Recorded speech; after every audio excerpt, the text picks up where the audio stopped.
بسم آب وولد ومنفس قدوس أحدو أملاك آمين. يتبارك እግዚአብሔር أملاك أبوينا لذاب صحن اسكزاتي ساعات قدم خلو لعلو خلو نبزا ساعات زي آزب صحنا نعبوتاتنا ناي قدوسان أملاخ ناتناون أملاخ ቅዱስ እግዚአብሔር ስሙ ዝተኸበረን ዝተመስገነን ይኹን። እማ አምላክ ወላዲተ አምላክ ቅድስተ ቅዱሳን ድንግል ማርያም ስለ ፍጹም አዶነታ ስለ ፍጹም ክብራ ክብርን ምስጋናን ይብጽሐያ። ከምኡውን ቅዱሳን አቦታትና ቅዱሳን አዴታትና ብዝተወሃቦም ክብሪ መጠን ኩሉ ምስጋና ይብጽሐዮም። ኣብ ዝተፈላለየ ዓለም ኮይንኩም እዚ መንፈሳዊ ሚድያ እዚ እትከታተሉ ስድራ እግዚአብሔር ኣብ መስቀል ተሰቂሉ ፍጹም ዝኾነ ሰላሙ ብዝሃበና ብኢየሱስ ክርስቶስ ፍጹም ሰላም ከመይ ትጸንሑ ከመይ ትኾኑ ሰላም እግዚአብሔር ምስ ኩላትኩም ይኹን። እንኳዕ ንሊቀ መላእክት ቅዱስ ኡራኤል ዓመታዊ ክብረ በዓል ብሰላም አብጽሐኩም አብጽሐና። በኦርቶዶክሳዊት ተዋህዶ ቤተ ክርስቲያን ጥሪ እስራኤል ክልተይ ናይ መልአኩ ቅዱስ ኡራኤል ዝተሾመሉ ዓመታዊ ክብረ በዓሉ ምዃኑ ቅድስቲ ቤተ ክርስቲያን ተምህረና ትነግረና እያ። ከምኡውን ብሎሙዓንቲ ናይ በረኻ መነንቲ ኩሉ ኣቦ ዝኾነ ኣባ እንጦንስ ዓመታዊ ክብረ በዓሉ እዩ። ኣብዛ ዓለት እዚኣ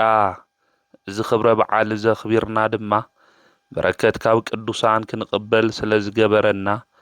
ኣምላኽና ቅዱስ እግዚአብሔር ስሙ ዝተኸበረን ዝተመስገነን ይኹን። መልአኩ ቅዱስ ኡራኤል በዓለ ሲመቱ ስለ ዝኾነ ጥሪ እስራኤል ክልተይ ኣብያተ ክርስቲያናት ብዓብዪ ድምቀት እቲ በዓል ይኽበር እዩ። ኡራኤል ማለት እግዚአብሔር ብርሃን እዩ ማለት እዩ። ኣምላኽና ቅዱስ እግዚአብሔር ካብ ጸልማት መንገዲ ኣውፂኡ በብርሃን ናይ ህይወት መንገዲ ዝመርሕ ናይ ብርሃን ኣምላክ እዩ ቅዱስ እግዚአብሔር። ስለዚ ኡራኤል ዝብል ሹም ዝተሸከሞ ናይ እግዚአብሔር ብርሃንነት ዝገልጽ ምዃኑ ምፍላጥ ምርዳእ የድሊ እዩ። ብጸልማት መንገዲ ብኃጢአት መንገዲ እንጓዓዝ ምስቱ ዓለም ቢልና ኣብ ጸልማት ውሽጢ ዘለና ጸልማት ኣብ ቅድሚኡ ዘይጸልምት ኣምላክ ቅዱስ እግዚአብሔር እቲ ምስጢር ዝገልጽ ስልጣን ድማ ብልዕሊ ብርሃናት ዝተዋህቦ መልአክ ቅዱስ ኡራኤል ንክልእኸልና ቅዱስ ፍቃዱ ይኹነልና። ቅዱስ ኡራኤል ካብቶም 7 ሊቃነ መላእክቲ ሓደ እዩ። ኣብ ነጎድጓድን ኣብ ብርሃንን ኣብ ደመናን ኣብ መብረቕን ስልጣን ዝተዋህቦ መልአክ እዩ። ኣብዚ ኣብ መጽሓፈ ሄኖክ ምዕራፍ 6 እውን ክናንብብ እንተለና ካብቶም 7 ሊቃነ መላእክቲ ሓደ ቅዱስ ኡራኤል ምዃኑ ይነግረና የርድአና እዩ። ኣብ መጽሓፉ ድማ ኣብ እዝራ ሱቱኤል ክናንብብ እንተለና እዝራ ሓታታይን ተመራማሪ እዩ። እዝራ ካብ ኢየሩሳሌም ወፂኡ ኣብ ባቢሎን ኣብ ባርነት ዝነበረ እዩ። መጽሓፉ እውን ክናንብቦ እንተለና ዝነግረና ንሱ እዩ። እዝራ ኣብ ባቢሎን ኣብ ምርኮ እናሃለየ ዝሓተቶ ሕቶ ነይሩ እዩ። መጽሓፈ እዝራ ሱቱኤል ክናንብብ እንተለና ብስፍሓት እውን ዝነግረና ንሱ እዩ። ዓዱ ኢየሩሳሌም ክትጠፍእ እንተላ ብዓይኑ ርኡ እዩ እዝራ ቤተ መቅደስ ክቃጸል እንተሎ ናይ ቤተ መቅደስ ክብሪ ክፈርስ እንተሎ ናይ እግዚአብሔር ነዋያተ ቅዱሳን ኣብ ኢድ ኣሕዛብ ባቢሎን ክወድቕ እንተሎ እቶም ነዋያተ ቅዱሳን ድማ ክጎሳቆሉ እንተለዉ ተመልኪቱ እዩ ናብ ባቢሎን እውን ተሰዲዱ እዩ። ስለዚ እዝራ ተመራሚሩ ይሓትት ነበረ። ብፍላይ ድማ ኣብ ባርነት ኮይኑ ኣብ ባቢሎን ድሕሪ 30 ዓመት እዝራ ክሓትት እንተሎ ንምልከት ኢና። ድቃስ እውን ኣብ ዕንቱ እምቢ ኢልዎ ኢየሩሳሌም ንምንታይ ጠፊኣ ሕዚ ዝማረኹና ባቢሎናውያን ካባና ዝበልጽ ኃጢአት ዝሰርሑ እዮም፣ ሽሙኻ ይፈልጡን፣ ቤተ መቅደስ እውን የብሎምን፣ ንሽሙኻ መስዋዕተይ የቕርቡን፣ መቀደስ ሃኒጽና መስዋዕት እናቕርብ ንሕና መምህራን ሌዋውያን ዝነበሩና ንሕና መንፈሳውያን ኣቦታት አብርሃም ይስሐቅ ያዕቆብ ዝነበሩና ንሕና ንምንታይ ብኣሕዛብ ኢድ ሕሊፍካ ሂብኻና ኢሉ እዝራ ይማጎትን ይመራመርን ከም ዝነበረ መከራ ንምንታይ እዩ እግዚአብሔር ኣብዚሕልና ኣብ ኢድ ጸልእቲ ኣውዲቕና እናበለ እዝራ ከመራምር እንተሎ ንምልከት ኢና ንርኢ ኢና። እዝራ ኣብዚ ዝናገር ዘሎ ስለ ናይ ባዕሉ ናይ ግሉ ድሌት ይኾነይ ስለ ህዝቡ እዩ ዝሓስብ ዘሎ። ስለምንታይ እዩ እግዚአብሔር ከምዚ ጌርና ኢሉ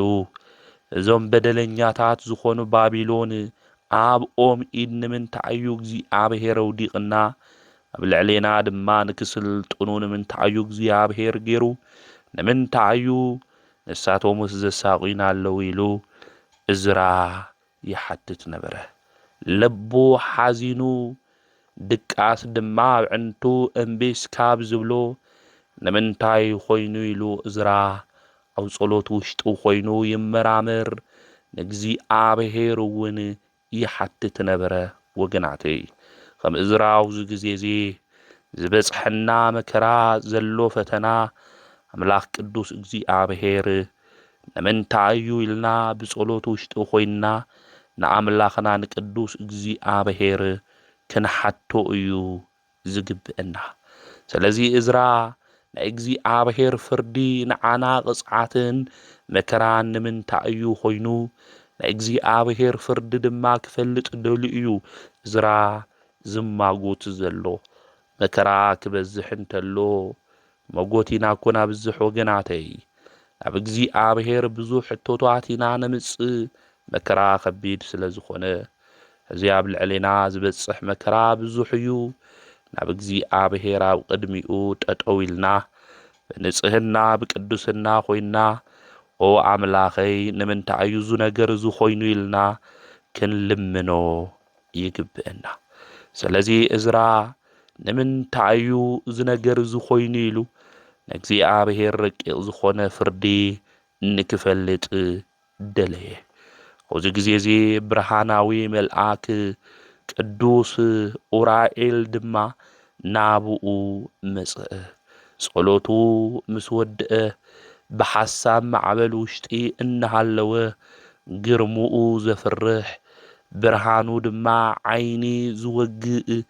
ናይ እግዚአብሔር መልአክ ኣብ ቅድሚኡ ጠጠው በለ። እዚ መልአክ እዚ መልአኩ ሊቀ መላእክት ቅዱስ ኡራኤል እዩ። ኣብ እዝራ ሱቱኤል መጽሓፍ ምዕራፍ 2 ክናንብብ እንተለና መልአክ እግዚአብሔር ሽሙ ኡራኤል ዝተባሃለ ናብኡ ከም ዝመጽአ ንምልከት ኢና። ክንጭነቕ እንተለና ክንፈርሕ እንተለና ንምንታይ እዩ ከምዚ ኮይኑ ኢልና ንኣምላኽና ንእግዚአብሔር ክንሓቶ እንተለና ኣብ ዝተጨነቕናሉ ግዜ ዘረጋግዐና መልአክ ቅዱስ ኡራኤል ናባና እግዚአብሔር ይልእኽ እዩ እዚ መልአኽ እዚ ናብኡ መጺኡ ንእዝራ ንምንታይ ኢኻ ትበኪ ዘለኻ ኢሉ የተናገሮን ምኽንያቱ ናይ ሰብ ዓቕሚ ውስንነት ናይ እግዚኣብሔር ኣምላካዊ ጥበብ ስፍሓት ከሪኦን ክነግሮን ድማ ጀመረ ምኽንያቱ እዝራ ንምንታይ ኮይኑ ኢሉ እቲ ናይ እግዚኣብሔር ረቂቕ ዝኾነ ፍርዲ ክፈልጥ ደልዩ እዩ ናብ እግዚኣብሔር ዝጽሊ ዝነበረ እዚ መልአክ እዚ ናብኡ ዝመጸ ድማ መምህርን መራሒን ንክኾኖ እዩ ስለዚ እቲ መልአክ መጺኡ እግዚኣብሔር ዓለም ኸመይ ገይሩ ብምስጢር ከም ዝመርሓ ካብ ደቂ ሰባት ኣእምሮ ብላዕለ ምዃኑ ድማ ከረድኦ ናብኡ መጸ እዚ መልአክ እዚ መጺኡ ግን ሕቶ እዩ መጀመርያ ሓቲትዎ ምኽንያቱ እዝራ ሓሳቡ ኩሉ ዘሎ ብምድራዊ ኣተሓሳስባ እዩ ዘሎ እዚ ምድራዊ ኣተሓሳስባ እዚ ድማ ንእዝራ ልቡ ኣሸኒፍዎ እዩ ነይሩ ስለዚ ኣብ ልቡ ዘሎ ናይ ዓለማዊ ኣተሓሳስባ ዘሸንፎ ካብኡ ክወፅእ ሰማያዊ ምስጢር ድማ ክገልጸሉ ጽዋ ልቦና ድማ ከስትዮ እዩ እዚ መልአክ እዚ ናብኡ ተላኢኹ ዝመጸ ስለዚ ናብኡ ተላኢኹ ዝመጸ እቲ ናይ እግዚኣብሔር መልአክ ብርሃናዊ ቅዱስ ኡራኤል ድማ ኸምዚ ኢሉ ተናገሮ ናይ ሓዊ ብሚዛን መዚንካስኪ ኣርኤኒ በሎ ሓዊ ክብደት የውሊ ስለዚ ሓዊ ክንጭብጦ ኢና ንኽእል እምበር ክንምዝኖውን ኣይንኽእል ስለዚ ዝክገብር ኣይኽእልን ኢሉ እዝራ ተናገረ ናይ ንፋስ መንገዲ ስከርኤን ኢሉ ዝመልአክ እዚ ተናገሮ ንፋስ ካበይ ተላዒሉ ናበይ ከም ዝኸድ መንገዱ ክንፈልጦ ኣይንኽእል ንፋስ ይስማዕ እምበር መንገዱ ይረአይን ዝሓለፈ መዓልቲ እስኪ ናብ ሎሙዓንተ ምጺኻ ኣርኤኒ ትማልስ ናብ ሎሙዓንተ ምጺኻ ኣምጽኦ እዩ ኢሉ ይናገሮ ማለት እዩ ኣብዚ ግዜ እዚ ግዜ እንድሕር ሓሊፉ ክምለስ ኣይኽእል ማለት እዩ እዝራ እውን ኦ ጎይታይ ዝክገብር ኣይኽእል ዝክገብር ዝኽእል እውን የለን ኢሉ ተናገረ ቅዱስ ኡራኤል እውን ኣብ ገዛኻ ዘላ ሓዊ እትትንፍሶ ንፋስ ዝኖርኻሉ ግዜ እንድሕር ዘይፈለጥካ ከመይ ኢልካ ስለ ሰማያዊ ሚስጥር ስለ ኣምላኽ ፍርዲ ክትፈልጥ ትኽእል ብምባል ናይ ወዲ ሰብ ዘለዎ ፍልጠት ካብ ፈጣሪ ጥበብ ኣንጻር ክረኣይ እንተሎ ንእሽተይ ምዃኑ ገለጸሉ ማለት እዩ ስለዚ ኣብዚ ግዜ እዚ ትሕትና ክመሃር ሃም ዘለዎ እቲ ዝሓስቦ ዘሎ ነገራት ሁሉ ድማ ካብ ውሽጡ ኣውፂኡ ሚስጥራዊ ጥበብ ክገልጸሉ ስለ ዝኾነ በዚ መንገዲ እዚ እዚ መልአክ እዚ እንታይ ገይርዎ እዩ ኣምሂርዎ እዩ ማለት እዩ ኣብዚ ግዜ እዚ እዝራ ሓቲቱ እዩ ናይ ዓለም ናይ መወዳእታ ግዜ መዓዝ እዩ ምልክቱ እንታይ እዩ ኢሉ ነቲ መልአክ ናብኡ ዝመጸ ቅዱስ ኡራኤል ሓቲትዎ እዩ ቅዱስ ኡራኤል እውን መሊሱሉ እዩ ወዲ ሰብ ምስ ፈጣሪኡ ዘለዎ ርክብ ከቋርጽ እንተሎ ከምኡ እውን ተፈጥሮ ክህወኽ እንተሎ ኢሉ እቲ ምስጢር እንታይ ምዃኑ ነጊርዎ እዩ ማለት ስርዓት ሁሉ ክለዋወጥ እንተሎ ምዃኑ ናይ ዓለም መወዳእታ ነጊርዎ እዩ ማለት እዚ ማለት ናይ ዓለም ፍጻሜ ሚስጥሩ ሃመ እዩ ክንብል እንተለና ፍቕሪ ክጠፍእ እንተሎ ዓመጽ ክበዝሕ እንተሎ ኣብ ምድሪ ዝነብሩ ሰባት ብዓውዪ ድንጋጼ ድማ ይተሓዙ እዮም ማለት እዩ ሓቂ እውን ካብኦም እንታይ ትኾን እያ ትስወር እያ ናይ ሃይማኖት ዓዲ እውን እንታይ ትኾን እያ ትመክን እያ ከምኡ እውን ትደርቕ እያ ማለት እዩ ዓመጽ እውን ኣብ ምድሪ ይበዝሕ እዩ ተፈጥሮ እውን ይዛባዕ እዩ ፀሓይ ብለይቲ ትበርህ ወርሒ እውን ብመዓልቲ ትረኣይ ካብ ኣእዋም ድማ ደም ይፈስስ ኣእማን ድማ ድምፂ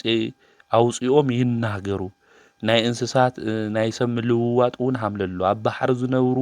ዓሳታት ድምፂ ከም ዘውፅኡ ከም ዝናገሩ ደቂ ኣንስትዮ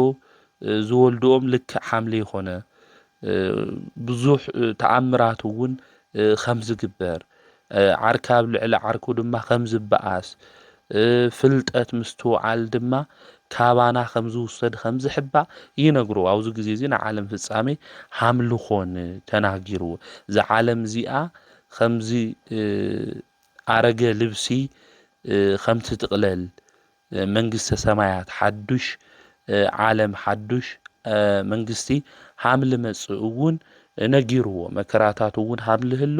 ኣረዲእዎ እዩ ንዓለም ፍጻሜ ሃመ እዩ ልኾን ኢሉ እዝራ እውን ሓቲቱ ስለ ዝነበረ እዚ መልኣክ እዚ ነጊርዎ እዩ ድሕሪ እዚ መልኣክ እግዚኣብሔር ዝተናገሮ እንታይ እዩ ለእዝራ ሚስጥራዊ ነገር ንክግለጸሉ ና ሰማይ ና ምድሪ ሚስጥር እውን ንክግለጸሉ ናብ ምድረ በዳ ንክኸድ ናብ ምድረ በዳ ኸይዱ ድማ ክጽሊ ሃምሊ ግብኦ ናብኡ ኸይዱ እንድሕር ጸይሙ እንድሕር ጸልዩ እግዚኣብሔር ኣምላኽ ጥበብ ከም ዝገልጸሉ ነጊርዎ እዩ ማለት እዩ ስለዚ ሓደ ሰብ ናይ እግዚኣብሔር ሚስጥር ክርዳእ እንድሕር ኮይኑ ቅዱሳት መጻሕፍቲ ክርዳእ እንድሕር ኮይኑ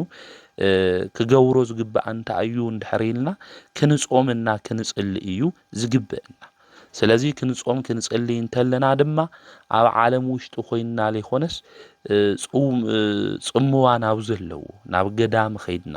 ሰዋዬ ኣትዩና ምስ ኣምላኽና ተነጋጊርና እቲ የፍታሕ ዝበለና ነገር እቲ ምስጢር ዝኾነና ነገር ናብ ገዳም ኸይድና ናብ ቤተ ክርስቲያን ኸይድና ኣምላኽና ቅዱስ እግዚኣብሔር ምስጢራት ነገራት ሁሉ ሃም ዝፈትሐልና ክንፈልጥና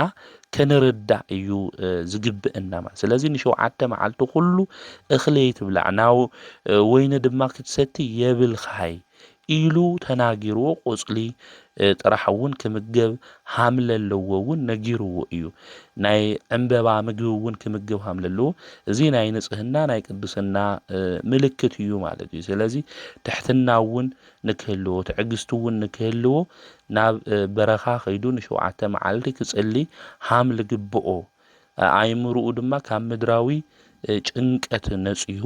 ናብ ሰማያዊ ብርሃን ክቐርብ ሃምሊ ግብኦ ድማ ነጊርዎ እዩ ማለት እዩ ኣብዚ ግዜ እዚ ቅዱስ ኡራኤል እውን በብግዚኡ እናተገለጸ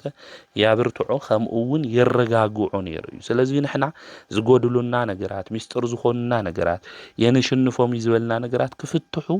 ትዕግስቲ የድልየና እዩ ማለት እዩ ከምኡ እውን ትሕትና የድልየና እዩ ማለት ንሕና ግን ሓደ ሻዕ ዝኾነ ነገር እንድሕር ሃልዩ ብትዕቢት መንፈስ ኮይንና ኢና ንናገር ከምኡ እውን ትዕግስቲ የብልና ማለት እዩ ኣምላኽና ቅዱስ እግዚኣብሔር ክንሓቶ እንተለና ግን ሁሉ ብግዚኡ እግዚኣብሔር ዝሰርሖ ናይና ግዜ ናይ እግዚኣብሔር ግዜ ይፈላለ ግን ኣብ መጸበዩ ኮይንና ኣምላኽና ቅዱስ እግዚኣብሔር ክንጽበዮ ነገራትና ሁሉ ድማ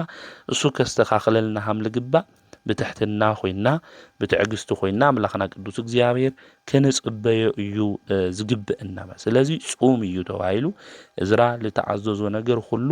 ገይሩ እዩ ኣብ ሜዳ ማእኸል ኮይኑ ብመዓልቲ ብለይቲ ናብ ፈጣሪኡ ድማ ይልምን ነበር እዞም ዝመጹና ነገራት ሁሉም ካባና ንክውገዱ መፍትሒኡ ታዩ እንድሕሪልና ናብ ኣምላኽና ናብ እግዚኣብሔር ምጽዋዕ ምጽላይ ብልቢ ኮይንና መከራ ዝበዝሓ ነፍሲ ብልቢ ኮይና ናብ ኣምላኽና ናብ እግዚኣብሔር እትጽሊ ንሕና እውን ብልቢ ኮይንና ካብ ልብና ኮይንና ብንስሓ ተሓጺብና ካብቲ ዘለና ርኩሰት ካብ ለለና ኃጢአት ካብ ለለና በደል ሁሉ ወፂኢና ብጾም ጸሎት ኮይንና ንኣምላኽና ናብ እግዚኣብሔር ክንልምን ይግብአና ሰውነቱ ብጾም ትደክም እንተሎ ነፍሱ ድማ ብሰማያዊ ተስፋ ትጥንክር ነበረት ናይ እዝራ ማለት እዩ ኣብዚ ግዜ እዚ እዝራ ምስ ጾመ ምስ ጸለየ ኣምላኽና ቅዱስ እግዚኣብሔር እውን ምልክት ከም ዝሃቦ ድሕሪ 7 መዓልቲ ንምልከት ኢና ናብኡ ሓንቲ ሰበይቲ ከም ዝመጸት እናበኸየት ክዳና ቀዲዳ ኣብ ርእሳ እውን ሓሙኽሽቲ ጌራ ሕቓ ድማ ብገመድ ተዓጢቓ ናብኡ ሓዘንተኛ ዝኾነት ሰበይቲ መጽኣ እያ እዛ ሰበይቲ እዚኣ መኻን እያ ነይራ እግዚኣብሔር ግን ቆልዓ ሂብዋ ዝውላዳ እዚ ድማ ናይ የመኻንነት ዘወገደ ወደ ኢላ ብስርዓትን ብትእዛዝን ድማ ዕብያቶ እዚ ወዳ እዚ ክተምርዖ ኢላ مرعاو دما خوينو مرعات دما ناب جزء مسيئة إيا نافتا مرعات مسمسات نسوون نافت جزا مسخدة أفت مرعا جزي زي ودا حد ودا نازا مخان سبيت زنبرت مويتو إيو مالتيو أو زي زي خندي مرعاوي خون قبيرنا نخون وجناتي مرعاو زخون ودن قبيرا عديتات يبخلوا أين ملامل دكن حواتنا قبيرا عنز النصورة بزوحات النيئو أين خزي ذكر نردو يجبئنا مالك سلازي كردني كحجزن إيلن لحاسو ودنكو عميدا زقري بزوحيو مالك سلازي زاسو زي بجمد انتاي غيرا حقاء انتاي غيرا ايا عاسيرا ايا مسيئة نيرا نجرجن سدت قد إيموا نام مدربة داون يا خيدا نصو نابزل لو مالتي سلازي عديتاتنا بحازن قصلا ليدرقة بزوحات النيئو أين إذا سويت زيا عدنا آيات تمثل عديتاتنا آيا تمثل مالتي سلازي عوزي زمن زي حمز مرعوزي لموته بجمد تحانيقهم سدت بلعوهم عبحري توحيدهم زقريو بزوحات النيو بزي مخنيات زي بخيات ديتاتنا ون النيو عين سلازي واحد حد جزا حازن اليو بخياته ون النيو عاوز جزي ازران السخين حدا ودخي تبكي لخي نحنا كلنا بابلون سدتنياتات خوينا نبكي لنا يلو تناغيرو تملأك مسيو ملأكو أورائيل دما እዛ ሰበይቲ እዚኣ መን ምዃና ፈሊጥካ ዲኻ ኢልዎ የፈልጥ እዚኣ ማ ጽዮን እያ ኢሉ ዓድኹም እያ ኢሉ ነጊርዎም ማለት እዩ ብናትኩም ሓጢያት ምኽንያት ጸሊም ተኸዲና ክዳና ተቀዲዱ ደቃ ሞይቶም ተወዲኦም ሌዋውያን ካህናት ኣብ ቤተ መቅደስ ተሓሪዶም ኢሉ እቲ ሚስጥር እሱ እቲ መልአክ መጽኡ ገሊጽሉ እዩ ማለት እዩ ዓድና እውን ከዚ ንሪኣ ኣለና መከራ እዩ ንሰምዖ ለለና ወረታት ወረውጊ እዩ ማለት እዩ ስለዚ እዚ ነገር እዚ ካባና ልክውገድ ዳግም ሓዘን ገና ተቁስለ ደረቀይ ብዙሕ ነገር እዩ ለሎና አምላኽና ቅዱስ እግዚአብሔር ብጾም ብጸሎት ብምህላ ኮይና ናብኡ ለሚና ታብ ልዕሌና ሓምደመና መጽኡ ዝኸበበና ሕማቅ ነገራት እንሰምዖ ካባናን ከውግደልና ንአምላኽና ናይ እግዚአብሔር ቅዱስ ፍቃድ ይኹነልና ስለዚ እዚ እዝራ ኣብ ምድረ በዳ ኸይዱ ምድረ በዳ ለተባሃለ ገዳም እዩ ጾሙ ጸልዩ እዩ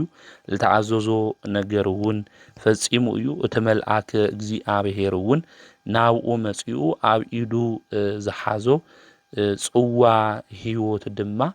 አስቲው እዩ ማለት እዩ እዚ ጽዋ ህይወት እዚ ዓበይቲ ሰለስተ ሓይሊ ዘለዎ እዩ ምስትውዓል ጥበብ ከምኡ እውን ዝኽሪ ናይ ምስትዋስ ሓይሊ ዝህብ እዩ ኣብዚ ዘመን እዚ ምስትውዓል እምቢ ዝበለና ጥበብ እምቢ ዝበለትና ምስትዋስ ምዝካር እምቢ ዝበለና ብዙሓት እንኤና ኢና ስለዚ እዚ መልአክ እዚ ናይ እግዚአብሔር መልአክ ናብኡ መጽኡ ንእዝራ እንታይ ገይርዎ እዩ ናይ ብርሃን ጽዋ አስቲው እዩ ማለት ናይ ሰማይ ናይ ምድሪ ሚስጥር ድማ ተገሊጽሉ እዩ ማለት እዩ ስለዚ መልአኩ ቅዱስ ኡራኤል ኣብ ተስፋ ዝቆረጽና ናይ ብርሃን መንገዲ ያበ እዩ ኢልና ኣብ ዘይረብሕ ኣብ ጭንቀት ኣብ ሞት መንገዲ ዘለና ናይ ህይወት ጽዋ ናይ ብርሃን ጽዋ ዘስቲ መልአክ ምዃኑ ምፍላጥ ምርዳእ የድሊ እዝራ እዚ ምሰተ ኣእምሩኡ እንታይ ኮይኑ ተኸፈተሉ ማለት እዩ ሚስጥራት እውን ተገሊጽሉ እዩ ማለት እዩ ካብኡ እውን ብዙሕ ጥበብ ብዙሕ ሚስጥር እውን ምፍላቅ ጀመረ ሓሙሽተ ጸሓፍቲ እውን መጽኦም ለ40 መዓልቲ ለይቲ ኣፉ ከይተኸፈተ እንታይ ይገብር ነይሩ ሚስጥር ይናገር ነይሩ እዞም ጸሓፍቲ እዚኦም እውን 94 መጻሕፍቲ እንታይ ገይሮም እዮም ጽሒፎም እዮም ማለት እዚ ሚስጥር እዚ እግዚአብሔር አምላክ እዩ ገሊጹሉ ማለት ስለዚ ልብና ብጥበብ ክትሙላ ናይ ምስትውዓል ልቦና ንክህልወና ናብ አምላኽና ናብ እግዚአብሔር ክንቀርብ ይግበና ናይ ምድሓን ጽዋ ምእንቲ ክንቀበል ልብ አምላክ ዳዊት እውን ኣብ መዝሙሩ ጽዋ ህይወት እትሜጦ ወስመ እግዚአብሔር እጼው ኢሉ ተናጊሩ ኣብ መዝሙር 116 ክናነብብ ተለና ናይ ምድሓን ጽዋ ክቅበል ኢሉ ስመ እግዚአብሔር እውን ክጽውዕ ኢሉ ተናጊሩ እዩ ማለት ስለዚ እዛ ዓለት እዚኣ ናይ በረከት ናይ ቅድስና ዕለት ምዃና ሓይልና ዝሕደሰሉ ዕለት ምዃና ተስፋ ዝቆረጽና ድማ ተስፋ ንረኽበላ ዕለት ምዃና ፈሊጥና እዚ መልአከ እግዚአብሔር እዚ ናባና መጽኡ ናይ ምድሓኒት ጽዋ ንክዕድለና ንኣምላኽና ቅዱስ ፍቃድ ንክኾነና ናብ እግዚአብሔር እንጽልየሉ ናይ በረከት ዕለት ምዃኑ ክንፈልጥ ይግባእ ከዚ ምስትውዓል እምቢልና እዩ ማለት እዚ ጽዋ ልቦና እቲ ሓደ ሓይል ዝህብ ናይ ምስትውዓል እዩ ማለት ምስትውዓል እምቢልና እንኸዶ መንገዲ ሁሉ እውን ጠፊእና ኢሉሎ ተሓጢያት ጽድቅ ጌርናዮ ተጽድቅ እውን ሓጢያት ጌርናዮ መንገድና ሁሉ ለተስተኻኸለ ናይ ምስትውዓል መንገዲ ብምንታይ ምዃኑ ጠፊእና ጌታ ጎይታና መድኃኒትና ኢየሱስ ክርስቶስ ነቶም ኤማሁስ መንገደኛታት ዝነበሩ እኮ ንከስተውዕሉ ኣእምሮኦም ኸፈተሎም እዩ መጻሕፍቲ እንታይ ከምዝብሉ ንከስተውዕሉ ንሱ መን ምዃኑ ንክፈልጡ ንከስተውዕሉ ኣእምሮኦም እንታይ ገበረሎም ኸፈተሎም እዩ ዝብል ንሕና እውን ኣእምሮና ንክኸፈት ናይ መድኃኒት ጽዋ ድማ እዚ መልአከ እግዚአብሔር እዚ ንኹልና ንከስትየና ናብ ኣምላኽ ናብ እግዚአብሔር ክንጽል እዩ ዝግበአና ስለዚ ዝተሰደድና ብዙሓትና ካብ ቤተ እግዚአብሔር ዝወጻና እዛ ቤተ እግዚአብሔር እዚኣ ናይ ምስትውዓል ጽዋ ሰቲና ናይ ጽድቅ መንገዲ ክንምርሕላ እንኽእል ገዛ ቤተ ክርስቲያን እያ ማለት ስለዚ ናይ ምድሓን ጽዋ እንቅበሉ ኣብ ምንታይ ተባሂሉ ኣብ ቤተ ክርስቲያን ምዃኑ ክንፈልጥ ክንርዳእ ይዝግበና ስለዚ ዝመልአክ እዚ ንእዝራ እንታይ ገይሩ ናይ ህይወት ጽዋ ናይ መድሓኒት ጽዋ ልቦና ንከስተውዕል ንጥበብ ናይ መጀመርያ ጥበብ እኮ እግዚአብሔር ምፍራሕ ቀዳሚ ያለ ጥበብ ፈሪያ እግዚአብሔር ምፍራሕ ጥበባው ልቦናና ልክንገብር ናይ ህይወት ጽዋ ክንሰቲ ይግበና በሃይማኖት ብምግባር ጸኒዕና ና ኣምላኽና ና ጎይታና ና ኢየሱስ ክርስቶስ ስጉኡ ደሙ እንድሕር በሊዕና ነስተውዕልና ጥበቡን ምሳና ይህሉ ከምኡውን ዝሓለፈ ነገር እናስታውሰሉ እንዝክረሉ ኣእምሮ ከም ዝባሃወና ክንፈልጥ ይግበና ስለዚ ዝመልአክ እዚ ብለማዓንቲ ሊቀ መላእክት ኮይኑ ዝተሸመሉ ምዃኑ ጥሪ 22 ቤተ ክርስቲያን ተምህረና ከምኡውን ትነግረና ያ እዝራውን እዚ ጽዋ ልቦና ሰትዩ ናይ ሰማይ ናይ ምድሪ ምስጢር ተገሊጽሉ ከምኡውን ተይሰዓይ 4 መጻሕፍቲ 5 ጸሐፍያን መጽኦም ለ40 መዓልቲ አፉ ከዓጾ ምስጢር ይናገር ሃም ነበረ ጎይታ መንፈስ ቅዱስ እውን ከም ዝሓግዙ ቅዱሳት መጻሕፍቲ ይነግሩና ኣብ እዝራ ሱቲኤል መጽሐፍ አቲናውን ክናነብብ እንተለና በስፍሓት እውን ይነግረና እዩ እናስተውዕለሉ ነገር ሁሉ አምላኽና ቅዱስ እግዚአብሔር ንክዕድለና ናይ መድኃኒት ጽዋውን ልክንሰቲ እዚ መልአክ እዚ ቅዱስ ኡራኤል ናብ ኩልና ንክልእኸልና ንኣምላኽና ናይ እግዚአብሔር ቅዱስ ፍቃድ ይኹነልና ምስትውዓል እምቢ ዝበለና ኣብ ምንታይ ከም ዘለና ዘይንፈልጥ ኣእምሮና ሁሉ ብትኽክል ዘየስተውዕል ብዙሓት ኢና ለለና ማለት እዩ እዝራ ግን ጽዋ መድኃኒት ወይ ከዓ ጽዋ ልቦና ምሰተየ ሰለስተ ምስጢር ተገሊጽሉ ዘስተውዕል ኮይኑ እዩ ማለት እዩ ንሕና እውን ልክነስተውዕል ኣስተውዒልና ብመንገድና ሁሉ ልክንጓዓዝ ኣእምሮና ተኸፊቱ ኣምላኽና ቅዱስ እግዚአብሔር ልክንፈልጦ ሕጊ እግዚአብሔር ልክንፈልጥ ብናይ እግዚአብሔር ናይ ጽድቅ መንገዲ ሁሉ ልክንጓዓዝ ዘስተውዕል ልቦና እግዚአብሔር ንኹልና ይዓድለና ቀጽሉ እውን ጥበብ እዩ እግዚአብሔር ዓዲሉ ዝጽዋ ዝምሰተ ጥበብ ማለት እግዚአብሔር ናይ መጀመርያ ጥበብ እግዚአብሔር ምፍራሕ እዩ ቀዳሚ ያለ ጥበብ ፈሪሃ እግዚአብሔር እንብሎ ማለት ስለዚ እግዚአብሔር እንፈርሐሉ ፈሪሕና እግዚአብሔር አምላኽና ትእዛዙ ሕጉ አኽቢርና ብናይ ህይወት መንገዲ እንጓዓዘሉ ጥበብ ሁሉ ከዕደ ምክንያቱ ጥበብ ጎዲልና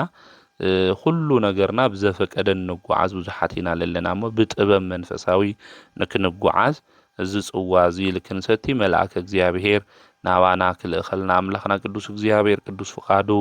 ይኹነልና ትመበል ሳልሳይ ዝክር ወይ ከዓ ምስትውዓል እዩ ማለት እዩ ተዓዲልዎ ንእዝራ እዚ ጽዋ ዝምሰተ ስለዚ ሁሉ ነገርና እናረሳዕና ኣብ ለይኹን መንገዲ ደጋጊምና ንወድቕ ለለና እናስታወስና እናዘከርና እንጓዓዝ ልክንኾን እዚ ጽዋ መድኃኒት እዚ ንኹልና የድለየና እዚ መልአክ እዚ ድማ ንክቕብለና ንክስትየና ድማ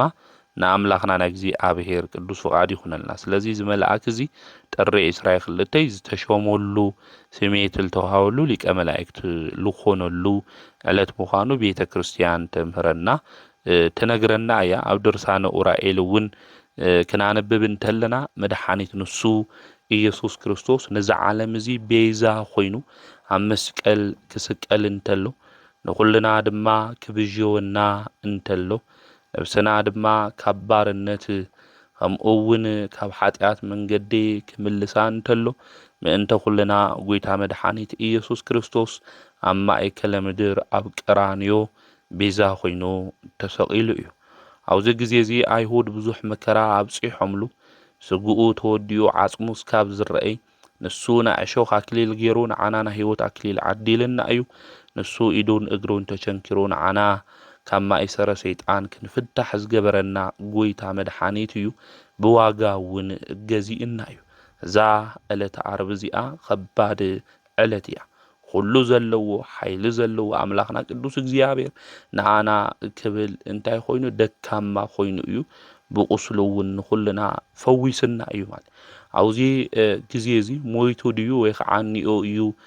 ክብል ሮማዊ ዝነበረ ወታደር ጎድኑ እንታይ ገይርዎ እዩ ወጊእዎ እዩ ማለት እዩ። ብየማናይ ጎድኑ ድማ ማይና ደም እዩ ፈሲሱ ናይ ለቅርፂ ኮይኑ ማለት እዩ። እቲ ማይ ንጥምቀትና እቲ ደሙ ድማ ንቁርባንና ምዃኑ ቅድስት ቤተ ክርስቲያን ተምህረና ትነግረና እያ። ስለዚ እቲ መልአከ እግዚኣብሔር ቅዱስ ኡራኤል ካብ ጎድኑ ዝፈሰሰ ደም ብብርሃናዊ ጽዋ እንታይ ገይሩ እዩ ክቕበል መጺኡ እዩ። ብብርሃናዊ ጽዋ ድማ እቲ ደሙ እንታይ ገይርዎ እዩ ተቐቢሉ እዩ። እዚ መልአክ እዚ ቅዱስ ኡራኤል ናብ ዓለም ሁሉ ድማ እንታይ ገይርዎ እዩ በቲንዎ እዩ ማለት እዩ። ስለዚ ናይ ኢየሱስ ክርስቶስ ደም ዝነጠበላ ቦታ እንታይ ትኾን ቤተ ክርስቲያን ይስራሕ። ከዚ ኣብያተ ክርስቲያናት ዝሰርሑ ብናይና ፍቃድ ብናይና ድሌት ስለልመረጽናዮ ዘይኮነስ እቲ ቦታ እሱ ናይ ክርስቶስ ደም ዝነጠወሉ ምዃኑ ክንፈልጥ ክንርዳእ ይግበአና። እዚ ብርሃናዊ መልአክ እዚ ብየማናይ ጎድኑ ናይ ጎይታና መድሓኒትና ኢየሱስ ክርስቶስ ዝፈሰሰ ደሙ ብብርሃን ጽዋ ዝተቐበለ መልአክ እሱ እዩ። ኣብ ድርሳነ ኡራኤል እውን ንረኽቦ ኢና። ስለዚ እዚ መልአክ እዚ ብብርሃን መንገዲ ልክንጓዓዝ ልክገብረና ናይ ህይወት ጽዋ ድማ ንከስትየና ከምኡ እውን ነገራትና ኩሉ እምቢ ዝበለና ኡራኤል መልአክ ኢልና ክንጽውዖ እንተለና እቲ ጸልማት ብርሃን ሃምልኾን ክንፈልጥ ይግብአና። ናይዚ መልአክ እዚ ሊቀ መላእክት ቅዱስ ኡራኤል ተራዳኢነቱ ኣማላድነቱ ምስ ኩልና ህዝበ ክርስቲያን ይኹን። ከምኡ እውን መጽሓፈ ስንክሳር ብሎማዓንቲ ክናነብብ እንተለና ጥሪ 22 ናይ መናንያን ኩሉ ኣቦ ዝኾነ ናይ መንኩስና ናይ ቅዱሳን መነኮሳት እውን ጀማሪ ዝኾነ ኣባ እንጦንስ ብሎማዓንቲ በዓለ ዕረፍቱ ምዃኑ መጽሓፈ ስንክሳር ይነግረና የርድአና እዩ። እዚ ኣባ እንጦንስ ወለዱ ጽቡቕ ክርስቲያን እዮም ነይሮም። ካብ ህፃንነቱ ጀሚሮም ድማ ፈሪሃ እግዚኣብሔር እናምህሩ እዮም ዕብየሞ ወዲ 7 ዓመት ምስ ኾነ ድማ ናብ ቤተ ክርስቲያን ወሲዶም መጻሕፍቲ ንክመሃር እዮም ገይሮሞ። ኣብዚ ግዜ እዚ ናይ እስክንድርያ ሊቀ ጳጳሳት ኣባ ቴዎናስ ናይዚ ህፃን እዚ ክብሪ ተገሊጽሉ ጸዊዑ ከምዚ ኢልዎ እዩ። እዚ ህፃን ብእግዚኣብሔር ቅድሚ ዓውይ ክኾን እዩ ዜንኡ እውን ብዓለም ሁሉ ክወፅእ እዩ ኢሉ ትንቢት ተናጊሩ ከምኡ እውን ዲቁና ሸይምዎ እዩ። ወለዱ ድማ ድሕሪ ዝተወሰነ ግዜ ዓሪፎም እዚ ህፃን እዚ ገና መንእሰ እዩ ዘሎ። ኣብዚ ግዜ እዚ ህፃን ሓፍቱ እውን ኔራቶ እያ። ስለዚ መንፈስ ቅዱስ ምስኡ እዩ ነይሩ። ናይ እግዚኣብሔር ሓይሊ እውን ምስኡ ነይሩ እዩ። ናይ ሃዋርያት ህይወቱ እውን ክጓዓዝ እዩ ዝደሊ ነይሩ ማለት እዩ። ስለዚ ናብ ቤተ ክርስቲያን ከይዱ ድማ ዝሰምዖ ናይ እግዚኣብሔር ቃል ነይሩ ማለት እዩ። ፍጹም ክትኮን እንድሕር ደሊኻ ሃፍትኻ ንብረትኻ ኩሉ ሸይጥካ ንድኻታት ሃብ ብሰማይ ንዓኻ እግዚአብሔር ዕጽፍ ገይሩ ክበካ እዩ ስለዚ ወፂኻ ተኸተለኒ ልብል ኣብ ወንጌል ሉቃስ ምዕራፍ 18 ቁጽሪ 22 ጀሚሩ ኣብ ቅዱስ ወንጌል ዝተጻሕፈ ቃል ክንበብ እንተሎ ይሰምዕ ማለት እዩ ስለዚ ኣብዚ ግዜ እዚ እግዚአብሔር ንኡ ከም ዝተናገረ ብምሕሳብ አቡኡ ዝሓደገሉ ብዙሕ ንብረት ንድኻታት ንምስኪናት ንዝተጸገሙ ሂቡ ሓፍቱ ድማ ናብ ደናግል ገዳም ድማ እእተዋ ማለት እዩ በዚ ግዜ እዚ ናይ ምንኩስና ስርዓት ኣይተገለጸይ እንዮ እግዚአብሔር ንምግልጋል ግን ካብ መንደሩ ካብ ገዝኡ ሁሉ ወፂኡ ማለት እዩ በይኑ ናብ ዝቕመጠሉ በብህትውና ናብ ዝቕመጠሉ ብጾም ብጸሎት ድማ ተወሲኑ ናብ ዝጋደለሉ በረኻ ድማ እዚ ቅዱስ አቦዚ ወፂኡ ማለት እዩ በዚ ግዜ እዚ አጋንንቲ ለይቲ ብሕልሚ ብምምጻ ብዝሙት ጾሩውን ዝዋግኡዎ ኮይኖም ነይሮም እዮም ኣብ ባሕራ ከባቢ ናብ ዘሎ ናብ መቃብር ገዛውን እዚ አቦዚ ኸይዱ ብዓውይ ተጋድሎ ድማ ይብርትዕ ነበር አጋንንቲ ቀኒኦም ድማ ደብዲቦሞ ማለት እዩ ቅጥቅጥ አቢሎም ደብዲቦሞ ነዚ አቦዚ ማለት እዩ ሞይቱ ኢሎምውን ገዲፎሞ ይኸዱ ወይታ መድኃኒት ኢየሱስ ክርስቶስ ድማ መጺኡ አድሒንዎ እዩ ማለት እዩ እናዞም አጋንንቲ እዚኦም ከፈራርሕዎ ፈተና ድማ ከብጽሕሉ እንተሎ በአንበሳ ብተኹላ ብተመን ብልተፈላለየ ናይ አራዊት መልክዕ ኮይኖም እዮም ተመሲሎም ናብኡ ዝመጽኡ ነይሮም ቅዱስ እንጦንስ ግን ከምዚሉ ተናገረ እግዚአብሔር ጸጋውን ኣብ ልዕሊኡ ስለለሎ አባይ ስልጣን መንዩ ሂብኩም ስለዚ አነ ኣብ ልዕለይ ዘሎ ስልጣን ሁሉ ከሽንፈኩም ኢሉ ይናገሮም ኣብዚ ግዜ እዚ ከም ጥሽ እዮም ተበቲኖም ጠፊኦም ማለት በዚ ዓይነት እዚ ተጋድሎ 20 ዓመታት እዩ ነይሩ ማለት ብጣዕሚ ከቢድ እዩ 20 ዓመታት ንሕና ልተወሰነ ግዜ ትኾነ እንተሎ ይኸብደና እዩ ዛቦዝ ግን አጋንንቲ ብግልጽ እኳ እናተገለጹ ብልተፈላለየ አምሳል ለመጹ እናቀጥቀጥዎ እናደብደብዎ ብዙሕ ተጋድሎ እዩ ገይሩ 20 ዓመታት ድሕርዚ ጎይታናን መድኃኒትናን ኢየሱስ ክርስቶስ ንከምህር እዩ አዚዝዎ ብዙሓት ተምሂሩ ድማ በሃይማኖት ንክጸንዑ እዚ ቅዱስ እዚ ገይሩ እዩ በሰማዕትነት ዘመን እውን ዝነበረ እዩ ፍቲ ግዜ እሱ ማይደረ ሰይጣን ዝነበረ ዲዮቅልጥያኖስ ነጊሱሉ ዝነበረ እዩ ናብ እስክንድርያ ብምኻድውን በሰማዕትነት ንሙማት እኳ እንተወፀ ኣብ ልዕሊኡ ምንም ነገር ክገብሩ ይኽአሉ አምላካዊ ኃይሊ ይኽልኽሎም ስለ ዝነበረ ማለት ዘመነ ሰማዕታት ምስ ሓለፈ ድማ አባ እንጦኒ ወይ አባ እንጦንስ እንጦኒዮስ ነበልና ብልተፈላለየ ኢና ንጽውዖ አባ እንጦኒ ናብ ገዳም ብምምላስ ናፍቲ ገዳም እሱ ኸይዱ ድማ ሕሙማን እናፈወሰ በተጋድሎ ጸኒሑ እዩ ብፍላይ afti ዘመነ ሰማዕታት ግዜ ድማ ዝተኣሰሩ ቅዱሳን አቦታት አዴታት ሁሉም ክርስቲያን ሁሉም ይጉንዮም ይሪኦም እውን ነይሩ የጽናዓንዖም እውን ነይሩ ድሕርዚ ዘመነ ሰማዕታት እውን ምስ ሓለፈ ዝነገሰ ንጉስ ቆስጦንጢኖስ እዩ ንጉስ ቆስጦንጢኖስ እውን ብዙሕ መልእኽትታት ናብኡ ይልእኽ ነይሩ እዩ ጸልየለይ ምኽንያቱ ዘይንኡ ወርኡ ቅዱስንኡ ሁሉ ኣብ ዓለም ሁሉ ዛቦዚ ተሰሚዑ ስለ ዝነበረ ጸልየለይ ኢሉ ደብዳቤ ይጽሕፈሉ ይልእኸሉ ነይሩ ንዛቦ እዚ ዛቦዚ ድሕሪ ተወሰነ ግዜ እግዚአብሔር አምላክ ይባርክ ኃይሉ ይጽልየሉ ከም ዝነበረ ምኽንያቱ ቅዱስ ቆስጦንጢኖስ ንክርስቲያን ዝፈቱ ቤተ ክርስቲያን ሁለን ክኽፈታተን ዝተዓጽዋ አብያተ ጣዖት ድማ ሁሉ ንክዕጸው ዝገበረ ጻዲቅ ንጉስ ምዃኑ እውን ናይ ቤተ ክርስቲያን መጻሕፍቲ ይነግሩና የረድኡና እዮም ማለት እዩ ስለዚ እዚ አቦዚ ብልነበሮ ዘመን ሁሉ ለቶም ኖር ነገስታት እግዚአብሔር ኃይል ክቦም እግዚአብሔር መንግስቶም ልከጽንዕ ከምኡውን እቶም ነገስታት ሐሳቦም ሁሉ ናይ ቤተ ክርስቲያን ሐሳብ ንክህሉ ምድራው መንግስቶም ጥራሕ ሊኾነስ ስለ ቤተ ክርስቲያን እውን ልክሓሱ ዝጽሊ ዝነበረ ቅዱስ አቦ እዩ ድሕሪ ዝተወሰነ ግዜ ግን እዚ ኣቦዚ ፈተና ይመጽኦ ካብቲ በዓቱ ዝነበሮ ውፃእ ዝብል ፈተና ይበዝሖ ማለት እዩ ብንግሆ ተላዓይሉ በትሩ ሒዙ ካብ ገዝኡ ካብታ በዓቲ ማለት እዩ ኣፍ ደገ ክወፅእ ክብል እንተሎ ጠጠው ይብል ሓደ እግሩ ናብ ደገ ሓደ እግሩ ድማ ኣብ ውሽጢ ገይሩ ከውርድ ከድይብ እንተሎ መልአከ እግዚአብሔር ናይ ስሌን ቆዊዕ ደፊኡ ናይ ስለም ክዳን እውን ተኸዲኑ ናይ ስሌን ምዕጠቕ እውን ተዓጢቑ ዝተበተነ ስሌን ክሰፊ እንተሎ ከምኡ እውን እንደገና ክቀዶ እንተሎ ይምልከት ይርኢ ማለት እዩ አውዚ ግዜ እዚ ከምኡ ክገብር እንተሎ ክጽሊ እንተሎ ተመልኪቶ እንጦንዮስ እውን ይጽሊ እንጦንዮስ ንስኻውን ከም ዝግበር ካብ ስንፍና ዝተልዓለ ሰይጣናት ናባኻ ሓይሎም አብርቲዖም መጽዮም ላፈተና እዮም ለውድኡኻ ልብል ስለዚ ስራሕ ልሰኣነ መነኩሴስ ቆዊዑ ቀዲዱ ይስፈይ ልብል